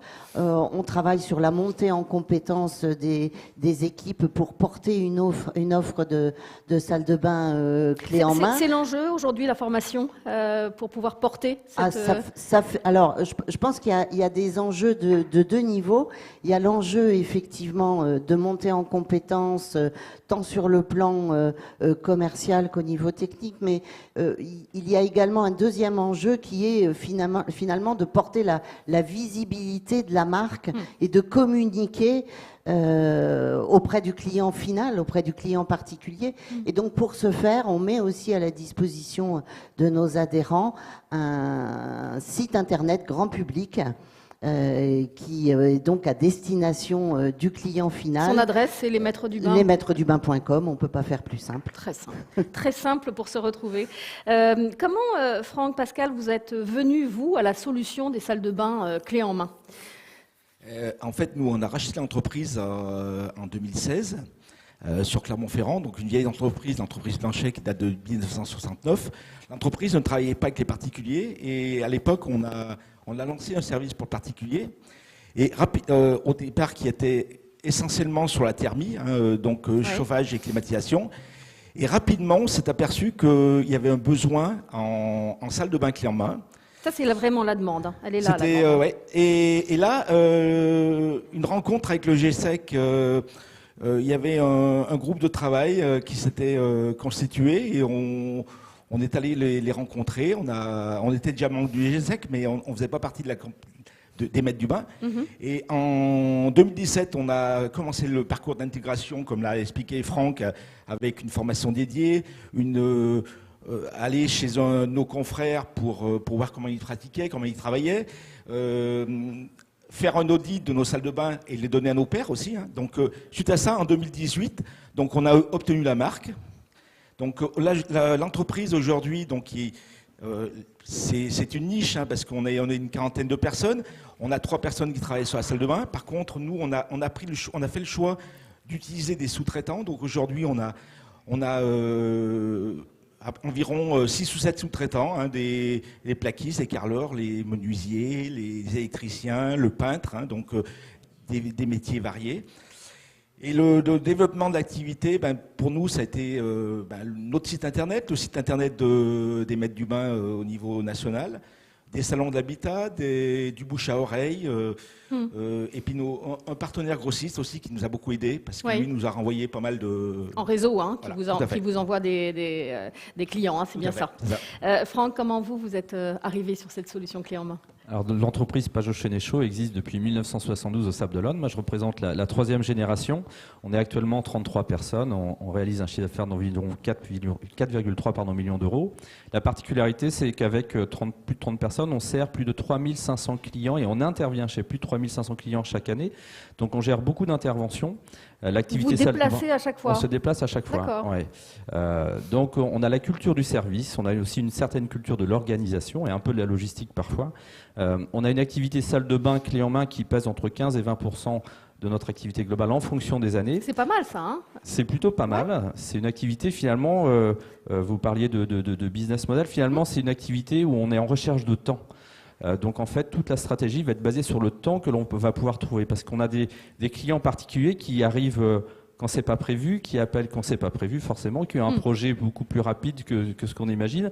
Donc il faut qu'on arrive à dégager du temps. Et donc le GESEC et aussi les maîtres du bain nous aident à mettre au point des outils digitaux, numériques, techniques, commerciaux pour nous dégager du temps, être plus performants, aller plus vite et aider mieux nos clients particuliers. Parce que le principe, c'est que vous travaillez avec des sous-traitants, vous aussi, tous les deux. On a des sous-traitants, mais on a aussi des techniciens, des ouvriers que l'on forme, que l'on fait évoluer vers de la polyvalence, parce qu'au quotidien, c'est très compliqué de coordonner. De plus en plus, on est passé aussi par une période de pénurie, d'approvisionnement compliqué. On nous annonçait des délais, c'était jamais tenu. Donc, on aime bien démarrer un chantier, le terminer dans les temps. Donc, on a eu aussi ces contraintes-là. Donc, ça n'a pas été simple à gérer. Donc, on a eu aussi améliorer la polyvalence de nos ouvriers pour servir notre client plus rapidement. Voilà. Ça veut dire quoi, améliorer la polyvalence? Il y a une formation aujourd'hui, salle de bain clé en main, qui existe? Comment ça se passe? Ça n'existe pas forcément, mais je te laisse... Alors effectivement, ça n'existe pas forcément. Nos collègues cuisinistes l'ont fait. Ouais. Donc il y a deux CFA en France qui proposent une formation aussi bien pour vendre de la cuisine et la réaliser. Aujourd'hui, il faut que nous, professionnels, de la plomberie, on se mobilise et qu'on trouve des solutions pour former nos collaborateurs à ce métier. Ça veut dire quoi? Ça veut dire qu'il faut créer une formation de toutes pièces, il faut que vous parliez plus ensemble? C'est ça, il faut qu'on arrive, à créer une démarche et ce métier, le valoriser pour que ça soit vraiment un métier à part entière, comme est le métier du chauffagiste. Oui, et puis les cuisinistes il y a une bonne vingtaine d'années, en tout cas, ont bien trouvé la cohérence. Et vous y arrivez, vous êtes d'excellents exemples là-dessus. Je voudrais qu'on revienne sur la demande des clients. Aujourd'hui, qu'est-ce qu'on vous demande dans la salle de bain clé en main? Quelle tendance se dégage? On nous demande beaucoup de voir, de toucher, de se projeter. S'il y avait finalement une demande principale, d'être accompagné, d'être expliqué, de voir, de visualiser. Donc, je vois à l'entreprise, on a créé 2 bureaux confortables avec des grands écrans numériques. On n'a pas encore les lunettes pour se projeter et se balader dans sa salle de bain, mais ça va venir, ça existe. Ouais. La problématique de ça, c'est que les lunettes, on les a, les logiciels, ils existent, mais il n'y a pas toujours les industriels qui fournissent leur base de produits pour ces logiciels-là. Ça, c'est un petit message c'est un petit personnel message. que vous venez de J'en glisser, profite. on l'a tous bien compris. J'espère pas avoir fait le déplacement pour rien. En tout cas, non, on essaye de visualiser. Donc, on a un logiciel de salle de bain en 3D, on invite nos clients, on leur donne un lien pour que chez eux, ils puissent commencer à concevoir leur salle de bain sur un petit outil en 3D. On leur projette leur salle de bain en 3D, on la fait évoluer. Comme je le disais tout à l'heure, c'est une activité qui demande énormément de temps, qui a énormément de détails à gérer. On est chauffagiste aussi. Pour une chaudière, vous passez un bon de commande chez un industriel de chauffage, vous recevez votre palette, vous envoyez votre technicien et c'est fini. Une salle de bain, il y a autant de bons de commande et autant d'intermédiaires qu'il y a d'articles et de matériel à poser. Et ça, c'est très compliqué. Ça nécessite beaucoup d'organisation, d'anticipation et toujours du temps. Et donc cette demande, c'est on veut voir, on veut toucher, on veut se projeter, bien naturellement, comme beaucoup d'autres produits. C'est ce qu'on vous dit aussi? Alors oui, et puis nous, ce qui est important aussi, c'est qu'on soit l'interlocuteur unique. Et pour comme une salle de bain où, comme je le disais tout à l'heure, on peut avoir jusqu'à 6 intervenants, c'est important qu'on soit là pour coordonner et pour porter la responsabilité jusqu'à la fin de la réalisation. Bien sûr. Alors vous avez fait tous les deux un choix, c'est de travailler avec des sous-traitants. Vous n'avez pas intégré la salle de bain clé en main. Pourquoi vous n'avez pas changé de business model? Il y a une question de volume déjà, tout simplement. Il faut avoir un volume suffisant pour occuper des ouvriers, un maçon, un carreleur, un peintre. Donc c'est pas le cas tout le temps. Il y a une question d'assurance. Voilà, c'est principalement pour cette raison-là. Maintenant, c'est comme je disais encore tout à l'heure, c'est une question de temps. Notre concurrent principal, c'est aussi l'artisan. C'est l'artisan qui profite des salles expo de distributeurs sans forcément accompagner leurs clients, qui proposent des prix de salle de bain rénovés à des tarifs un peu plus bas. Donc il y a aussi cette concurrence qui nous tire un petit peu parfois vers le bas. Qui tire vos prix aussi vers le bas? Exactement, tout à fait. C'est ça. Voilà. Donc il y a aussi cette problématique-là de trouver le juste milieu entre notre prix, notre service, notre accompagnement, nos équipes techniques. Donc la sous-traitance nous arrange aussi un petit peu. Quel est votre plus par rapport aux artisans? Déjà, moi je parle pour mon entreprise, mais on est ouvert toute l'année. On ne ferme jamais, du lundi au samedi midi. On a une équipe qui conseille, on a une équipe qui installe et on a une équipe qui entretient, qui dépanne et qui maintient. Dans notre stratégie aussi, on va récolter un maximum d'avis clients. Avec les maîtres du bain, on a créé un outil pour aller chercher ces avis clients. Aujourd'hui, nous, on a plus de 600 et des bons avis parce que ce qui nous démarque aujourd'hui, je vois, c'est l'accompagnement de A à Z. On a souvent des belles vitrines. On fait souvent rêver autour de la salle de bain et du bien-être. Et malheureusement, beaucoup de fois, les gens rentrent dans les showrooms, sont mal accueillis, ne répondent pas, reçoivent jamais le devis, et quand les devis sont signés, ils n'ont pas d'infos, et la date elle n'est jamais respectée, et quand c'est livré, parce qu'il faut que ce soit livré en une fois, c'est rarement livré en une fois, et puis quand ça tombe en panne et quand ça fuit, il n'y a plus personne qui vient. Donc malheureusement, c'est ça aussi les mauvais côtés de notre activité, et c'est tout ce dont on se bagarre aujourd'hui, sur les fondamentaux. Moi, j'ai un exemple tout simple. Il y a quelques années, j'avais besoin de faire une salle de bain à titre personnel, et j'étais pas dans le métier. Et c'est vrai que l'artisan m'a dit vends en salle d'expo. Et arrivé en salle d'expo, on nettoyait. Aujourd'hui, nous, nos collaborateurs accompagnent leurs clients en salle d'expo et choisissent ensemble. Ils ont déjà fait un pré-choix avec l'informatique, avec les vues 3D, et ils finissent ils finalisent leur chantier en salle d'expo. Et alors, vous n'avez pas intégré, vous non plus, vous travaillez avec les sous-traitants? Nous, on travaille avec des sous-traitants. Déjà, comme disait Franck, il y a des problèmes d'assurance. Je vois en électricité, donc déjà on prend un électricien. Après, on parlait formation tout à l'heure, il faut absolument qu'on arrive à trouver, à former nos jeunes sur des métiers multitechniques pour pouvoir faire des choses complètes. Voilà. Des choses complètes. Pour vous, c'est combien de salles de bain par mois environ? Alors nous, clé en main, bien sûr. C'est 3 salles de bain par mois. Par contre, parce qu'on est limité avec notre sous-traitant carreleur, on a pris la crème en carreleur, mais lui, il assure ses chantiers et il nous limite à 3 salles de bain par mois. Voilà. D'accord, donc il y a aussi une disponibilité de vos partenaires. Comment est-ce qu'on devient maître du bain? Il y a un examen, C'est le principe du GESAC, c'est le principe de la cooptation. C'est-à-dire qu'on ne fait pas rentrer des entreprises, on fait rentrer des dirigeants. Et des dirigeants qui ont besoin d'aide, ou qui ont envie de partager et surtout qui ont envie de participer. Voilà, c'est le principe du GSEC, ça a toujours été tourné autour de la cooptation, ça le restera. Donc c'est un réseau qui se veut qualitatif, avec de l'échange, et comme on le disait tout à l'heure, notre but au sein du conseil d'administration, moi je sais que je passe entre 30 et 40 jours par an pour le GSEC, l'objectif c'est de tout le temps trouver des solutions, des outils, et de mettre en place un apport d'information qui va vers l'adhérent pour l'aider dans son quotidien. Vous voulez ajouter un mot, Corinne? Oui, je voudrais juste ajouter le fait que, effectivement, lorsqu'un adhérent déjà GSECien souhaite porter la marque Les Maîtres du Bain, on se rend bien sûr dans l'entreprise, on réalise un audit des pratiques actuelles. Vous réalisez sur place un audit, vous avez absolument, on réalise un audit des pratiques actuelles sur l'activité salle de bain de l'entreprise. On va également visiter 2 ou 3 de ces réalisations pour valider la capacité à faire dans les règles de l'art. Évidemment. Et ensuite, on propose à l'adhérent un contrat de licence de marque, puisque la marque est encadrée par ce contrat de licence, et on déploie un plan d'action d'intégration à la marque, avec un certain nombre de points à travailler sur les méthodes de vente, sur l'organisation technique, sur la communication, sur la visibilité de la marque. Enfin voilà, on essaie d'être à 360 degrés. Et vous avez de plus en plus de demandes de professionnels pour rejoindre les Maîtres du Bain?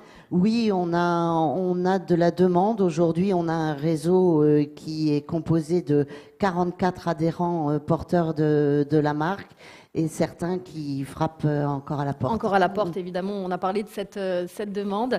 Vous vouliez ajouter un mot? Déjà, le fait de partager entre nous aussi.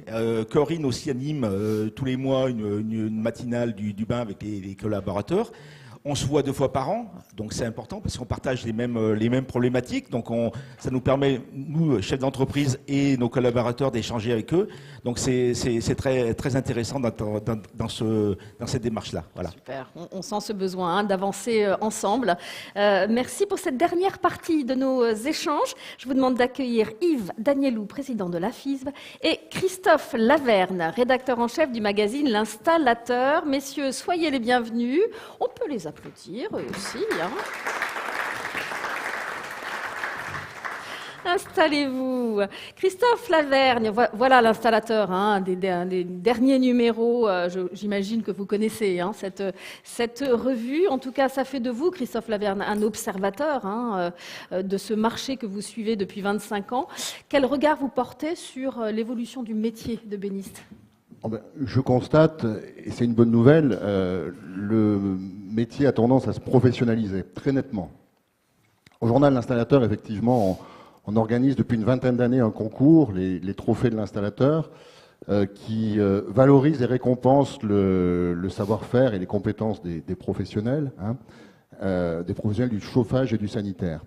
Et c'est en quelque sorte un bon observatoire. Au fil des années, on a vu émerger de vrais pros de la salle de bain clé en main, qui sont capables de concevoir un projet de A à Z en accompagnant leurs clients, en les conseillant sur les matières, les couleurs. Et alors, certains ont leur propre salle d'expo, d'autres s'appuient sur les salles d'expo des distributeurs. Ils sont capables de réaliser les salles de bain clés en main, de faire des plans en 3D, de réaliser l'ensemble des travaux ou de s'appuyer, on l'a vu, sur des sous-traitants. Donc une tendance à la professionnalisation, mais je crois que tout le monde est d'accord, ils ne sont pas encore assez nombreux. Par rapport à une demande, en par 2 rapport jours. À la demande. Je crois que ce qui est important, c'est peut-être de préciser d'abord qui installe des salles de bain en France. Traditionnellement, pour l'essentiel, ce sont les plombiers, qui sont également chauffagistes, et vice-versa. Et je crois que c'est un secret pour personne, le plombier chauffagiste a peut-être une petite préférence pour le chauffage, pour différentes raisons. C'est culturel, il se sent peut-être plus à l'aise avec la technique. Ensuite, faut il faut aussi savoir qu'il y a des aides très importantes, des aides financières très importantes. Oui, ça tire le marché, ça. Hein, les dans le domaine du hein. chauffage, Ouais. Les aides au remplacement des chaudières fuel, par exemple, dans un contexte de transition énergétique. Donc, tout cela crée un marché du chauffage extrêmement dynamique. Et ce qui fait que pendant longtemps, finalement, le plombier chauffagiste, comment dirais-je, s'occupait de salles de bain après la saison de chauffe pour combler les creux. C'était un peu ça. Et en plus, il n'était pas toujours à l'aise avec une salle de bain clé en main. Et pourtant, oui, vous le dites, il existe, à mon sens, une forte demande de clients porteurs de projets, une demande qui n'est pas toujours satisfaite. Ça a été dit tout à l'heure, pour une cuisine, on sait à qui s'adresser. Pour une salle de bain, on ne sait pas toujours à quelle porte frapper. Donc problématique de visibilité. Hein, problématique de visibilité, d'identification, peut-être aussi de compétences, puis de main-d'œuvre. Hein, c'est un secret pour personne, il y a une pénurie de main-d'œuvre. Qui ne va pas s'arranger. Qui ne va pas s'arranger, ou voilà, il y a peut-être quelque chose à faire en matière de formation, ça a été dit. Et puis réaliser une salle de bain de A à Z, ça ne s'improvise pas. Hein. À la différence d'une installation de chauffage, une installation de salle de bain fait appel à des compétences très diverses. Hein. Pour réaliser une salle de bain, il faut bien évidemment être plombier, mais il faut également, comment dirais-je, ça fait appel à des compétences de plaquistes, bien sûr, de carreleur, peintres, on l'a vu, hein, bien sûr, d'électriciens, parfois de menuiserie, puis il y a plein comment dirais-je, il y a aussi de l'éclairage. Hein. On peut faire la plus belle salle de bain du monde, si l'éclairage est mauvais, la salle de bain sera ratée. Voilà, donc ce qui fait que le client, effectivement, est porteur de projet, il ne sait pas toujours à qui s'adresser. Hein, oui. Voilà. Alors, on l'a vu et on le remarque, certains installateurs ont choisi de maîtriser toutes ces compétences avec des équipes polyvalentes et une organisation au cordeau. D'autres font appel à des collègues ou à de la sous-traitance. Mais je crois que ce qui est important, et ça a été dit aussi, le client a besoin d'un chef d'orchestre. Il a besoin d'un seul interlocuteur. D'accord, Corinne, je vous laisserai pas. Voilà. Et puis il y a aussi donc les distributeurs qui, autour d'une salle d'expo, ont réussi à constituer un bataillon d'installateurs de confiance, d'installateurs partenaires auxquels ils envoient leurs clients. Dans ce cas-là, c'est le distributeur qui fait la vente, bien souvent, qui fait la conception du projet, les plans 3D, qui remet les plans de calpinage à son installateur. Hein. Voilà, donc je crois qu'il y a effectivement un marché qui ne demande qu'à être saisi. Et une offre pour ceux qui la développent, qui vivent très bien de cette offre, même si il y a encore des business models à développer. Vous vouliez ajouter un mot sur l'interlocuteur unique nécessaire? Mais oui, parce qu'en fait, le client particulier, c'est un peu pour lui le parcours du combattant que de rénover sa salle de bain. Effectivement, je rejoins complètement Christophe sur le fait que plusieurs corps de métier sont nécessaires sur la réalisation d'une salle de bain clé en main et que quelquefois le client particulier devient lui-même par obligation le chef d'orchestre et le maître d'œuvre, et ça c'est vraiment extraordinairement compliqué à vivre. Et nous, au niveau des maîtres du bain, effectivement, l'idée, c'est vraiment de porter le projet du client de A à Z, de la conception jusqu'à la réalisation, voire l'entretien de la salle de bain. Et avec également les aspects de design qui sont importants aussi à prendre en compte. On l'a vu dans le palmarès, d'ailleurs. Voilà, exactement. Il y a une vraie tendance, exactement. Être au fait des nouvelles tendances, etc. Et permettre aux clients de se projeter via de la 3D. Finalement, c'est tout l'enjeu. Ouais. En termes de tendance, il y a aussi le bien vieillir. Christophe, ça va être l'objet, je crois, de votre prochain numéro de l'installateur, le numéro de juin, qui portera sur les équipements de la salle de bain pour les personnes à mobilité réduite. Franck, Pascal, c'est une vraie tendance, ça, le bien vieillir dans vos demandes. Vous allez développer peut-être des solutions clés en main qui seront aussi un petit peu différentes? Alors, le bien vieillir, bien sûr, on y travaille. Le souci, c'est qu'il y a quelques mois, ce type d'activité a été porté par des subventions qui, aujourd'hui, malheureusement, ont été stoppées. Donc, il faudrait que nos politiques fixent des règles pour les aides au financement, comme on a parlé tout à l'heure pour la chaudière. Aujourd'hui, la personne qui a des problèmes financiers n'arrive pas aujourd'hui à monter un dossier d'aide. Donc derrière, ça nous bloque parce qu'on ne peut plus avancer. Alors, je ne sais pas si tu veux rajouter... Oui, déjà sur le bien vieillir, nous, ils viennent habiter au Sable d'Olonne. Il y a un microclimat, donc déjà, ils passent... Est-ce que c'est subventionné de déménager? Non, pas encore. Ils passent un encore. premier palier, déjà. Et ensuite, le deuxième palier, oui, c'est l'accompagnement. On a une partie de notre clientèle qui est quand même un peu plus vieillissante, qui a besoin que l'on réadapte un petit peu le logement, les sanitaires. Mais ça a toujours existé.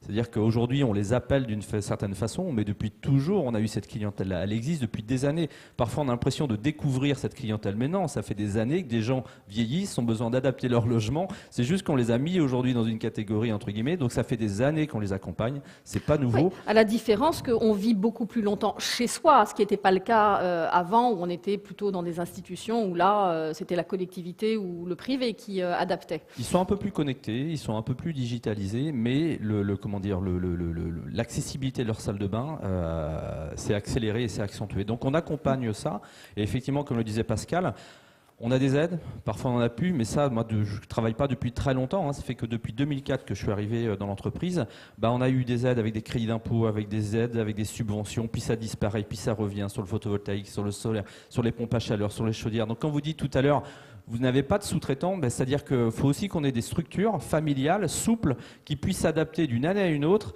à des changements complets de demande du particulier. Et ça, c'est pas simple. Et ça, c'est pas simple. C'est là où le GSEC et les maîtres du bain nous aident en permanence à avoir une veille sur ce qui s'est passé, ce qui se passe et surtout ce qui va arriver demain. Vous êtes de formidables ambassadeurs. Ce numéro de juin, c'est ce qui va traiter, c'est ça, c'est ces problématiques. Oui. Hein. Si je peux revenir juste sur les aides, je crois qu'il y a un frein. Il y a un frein, je crois que la profession et peut-être les pouvoirs publics n'ont pas envie de voir se produire ce qui se passe actuellement sur le marché du chauffage, c'est-à-dire qui dit marché aidé, dit apparition d'entreprises un peu opportunistes, pour dire les choses clairement, qui ne sont pas forcément des vrais pros. Donc je crois que c'est un petit peu à ce niveau-là que ça bloque en ce moment. On les appelle les banditaires. Oui, voilà. On ne va pas tourner autour dans du le pot, chauffage, les banditaires. Tout à fait. Dans le sanitaire, on ne sait pas trop. Ce qui est certain, c'est que c'est un moyen, en tout cas, de prolonger le maintien à domicile, l'adaptation des salles de bain. C'est très clair. Et c'est une vraie volonté d'abord des personnes et puis ensuite des politiques publiques et gouvernementales. C'est ça, et on a prochainement dans les tuyaux du gouvernement un dispositif qui verra peut-être le jour, MaPrimeAdapt'. On attend des nouvelles. C'est un vrai enjeu. Il y a le climat, mais il y a aussi le vieillissement de nos populations, en tout cas européennes. Yves Danielou, comment on peut encore encourager les professionnels à aller se confronter à ces freins et surtout à les dépasser?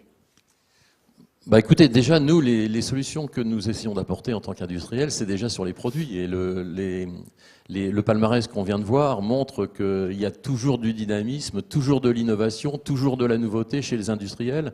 Et c'est très important. C'est très important aussi qu'on ait la capacité, nous les industriels aussi, de faire passer ces messages-là. Et au milieu de tout cela, c'est la formation aussi qui, pour nous, est très très importante. De nombreux industriels développent de plus en plus des modules de formation. Et ça, c'est très important qu'on arrive à se rencontrer sur ces sujets-là, parce que pour nous, on est tout à fait conscient que le monde se complexifie, les produits aussi se complexifient, la mise en œuvre se complexifie, et on a besoin de créer vraiment des liens entre les industriels et les installateurs pour arriver véritablement à optimiser la mise en œuvre. Les liens, ce qui n'est pas facile, et j'écoutais Franck et Pascal, ce que je trouve formidable, c'est qu'en fait, d'un côté, il faut être bon en technique quand on est installateur, parce qu'il faut les produits sont de plus en plus complexes, mais quand on a face à soi un particulier, il faut aussi être bon en décoration, en design, et puis il faut l'aider au choix. Donc tout ça est extrêmement complexe, et je pense qu'un installateur, à mon avis en tout cas, a une complexité devant lui bien plus grande qu'un cuisiniste, pour lequel la partie, on va dire, décoration de la cuisine est certainement plus importante que la partie technique, qui est beaucoup plus simple à réaliser.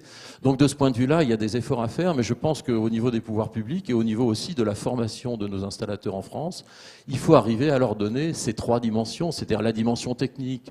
On peut dire qu'elle est acquise dans les écoles. La dimension décoration, elle est certainement beaucoup plus difficile à être là. Et puis la notion aussi, et ça c'est une dimension que vous avez vous l'avez démontré, la maîtrise d'œuvre. C'est-à-dire comment dans un projet je deviens l'artisan fédérateur, l'artisan qui va concentrer l'organisation du chantier derrière pour le plus grand plaisir du particulier. C'est un vrai savoir-faire. C'est un vrai savoir-faire et c'est difficile. Oui, c'est difficile. Alors l'étude de marché qu'on a entendue, et encore une fois merci Juliette et ses invités, montre sans surprise la hausse des prix. Est-ce que c'est un frein à la salle de bain clé en main ?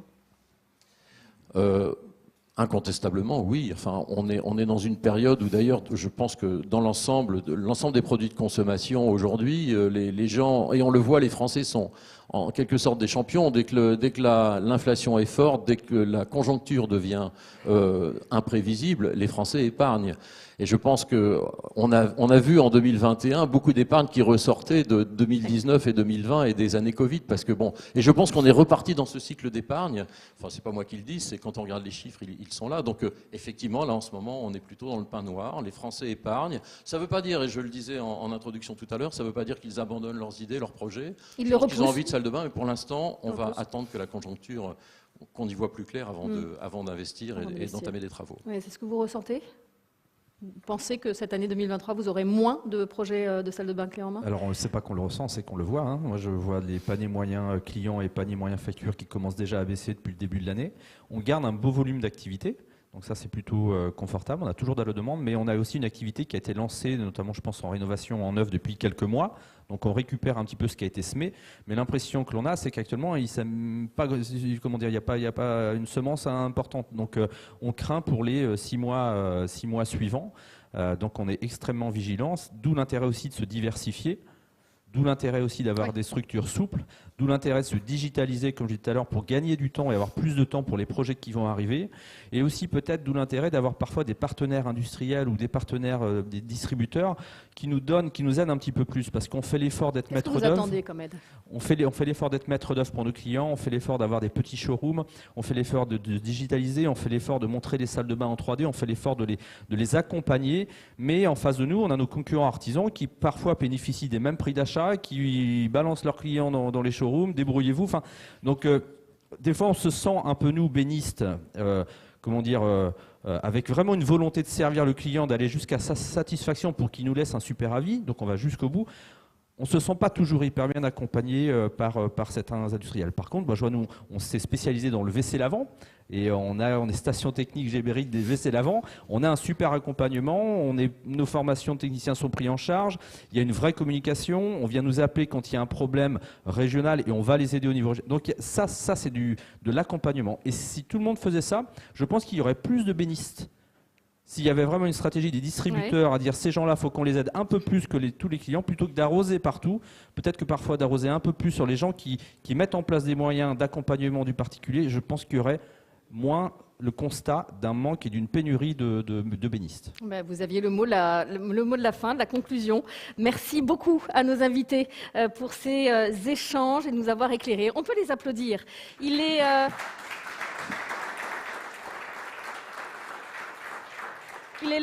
l'heure de conclure ces 7e États généraux. Jingle.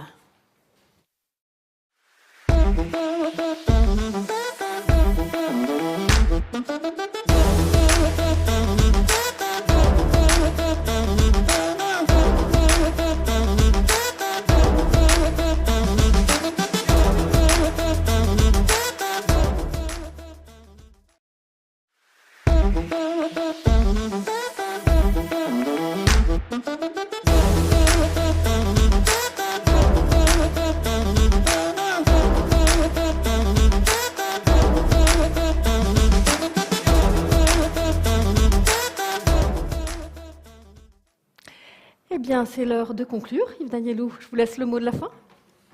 Merci. Eh bien, écoutez, j'espère que vous avez tous passé un bon moment avec nous pour ces états généraux de la salle de bain. Le programme était riche, bien rempli, varié. J'espère qu'il vous a intéressé. Je voudrais avant tout, bien sûr, féliciter les lauréats du palmarès des salles de bain remarquables. C'est vrai que, comme on le souligne toujours, ce n'est pas le produit tape à l'œil qui va être récompensé, c'est vraiment le produit qui a une vraie valeur ajoutée. Et je pense qu'on a eu encore une démonstration cette année de produits particulièrement dignes d'intérêt. Je voudrais aussi remercier le jury, qui est vraiment un jury de grande qualité. Merci à eux et pour le travail qu'ils réalisent. L'étude des marchés de la salle de bain, c'est tous les ans une étude qui est fort attendue et on le comprend. Je pense que la vision du marché nous permet à tous, dans la filière, de mieux comprendre comment évolue notre marché, ce qu'on peut en attendre et peut-être chacun d'entre nous aussi prendre nos décisions. Je profite de la tribune qui m'est donnée ici pour vraiment insister auprès de tous les industriels, de tous les distributeurs. Donnez-nous vos chiffres, communiquez-les à Juliette Lozac lorsqu'elle vous sollicite, parce que c'est le meilleur moyen d'enrichir, de la rendre encore plus précise, cette étude des marchés de la salle de bain, avec toute la confidentialité qui est requise. Donc vraiment, je fais un appel pour cela. Et puis, dernier point, merci à nos intervenants de l'instant là sur la salle de bain clé en main. C'est vrai que ça donne une autre dimension à la salle de bain et je pense que si des particuliers ont l'occasion de réaliser des projets de salle de bain et s'ils entendent particulièrement nos intervenants Franck et Pascal, ils doivent se dire mais où est-ce que je peux trouver ça à côté de chez moi, parce que là j'ai vraiment des solutions pour réaliser ma salle de bain. Voilà, eh bien je vous remercie à tous pour votre attention, merci aussi Natacha, et puis je vous donne rendez-vous de principe pour les prochains états généraux de la salle de bain qui auront lieu en 2024. Eh bien avec grand plaisir, merci. Avant de se quitter, j'invite tous les lauréats à venir là, sur scène, nous rejoindre pour une grande photo de famille. Les membres du jury aussi présents aujourd'hui. Allez, venez. Merci d'avoir suivi. Venez, installez-vous. Vous faites exactement comme chez vous. Merci d'avoir suivi les états généraux de la salle de bain. Vous avez compris que les professionnels ne manquaient pas de créativité pour répondre à vos souhaits. À très bientôt pour de nouveaux échanges. C'est à vous.